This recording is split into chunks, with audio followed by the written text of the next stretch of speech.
¿Qué tal estáis, chavales? Estamos en un nuevo vídeo de FIFA 19 y sí, como estáis viendo, hoy tenemos un nuevo SBC, que es el de Saint-Maxime. Y diréis, ¿qué haces aquí en el menú? Pues enseñaros que, para empezar, nos piden este SBC, lo tengo aquí. Por cierto, estaros atentos y dejad muy buen like para que siga subiendo todos los SBCs. Y suscribiros porque Nakata, que ha salido hoy, y todos los que tengo atrasados, me pidió un chaval a Rijkaard. Así que lo voy a preparar y a Stoikov, a Shevchenko, Figo y Rijkaard, que son los que no tengo, y a Nakata, que ha salido hoy, lo vais a tener en el canal. Por cierto, ha salido la cesión de Nakata, que saldrá por unas 7000 monedas o así. Que si os hacéis esto también, eso de aquí, pues os dan la cesión de Nakata durante 10 partidos y lo tenéis 30 partidos y podéis jugar un Foot Champions entero con Nakata.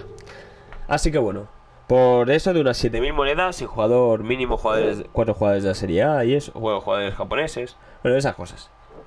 Y bueno, lo importante, primero de nada hay que hacerte a este Saint-Maximin.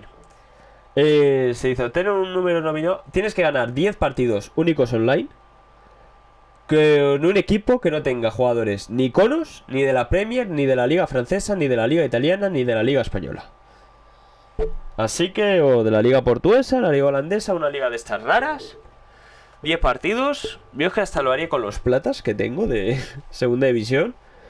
Pero bueno, vosotros veréis, con esto lo tendríais. Yo no me lo haría particularmente, pero bueno. Y pasamos a la otra plantilla, porque nos piden dos plantillas para que veáis. Esta es donde tendríamos que mandar al jugador. Este es el jugador, lo tenéis en conceptuales. Con el normal nos deja, Vale, y esta es la plantilla de 85 de química, que nos piden 2 if, que son... que nos pide ya 140k nos vale la plantillita.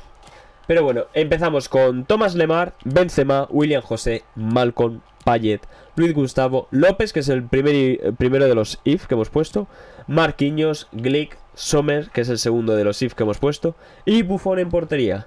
Con eso estaría todo. Sommer y López valen 100.000 monedas entre los dos, prácticamente 90.000. Por eso os digo que está un poco bastante caro. Pero bueno, con eso ya estaría todo. Y nada, no me doy más, dejar un muy buen like, suscribiros para no perderos ningún nuevo vídeo, ningún SBC, que ya sabéis que os tenéis todos en el canal. Y nos vemos en la próxima. Adiós.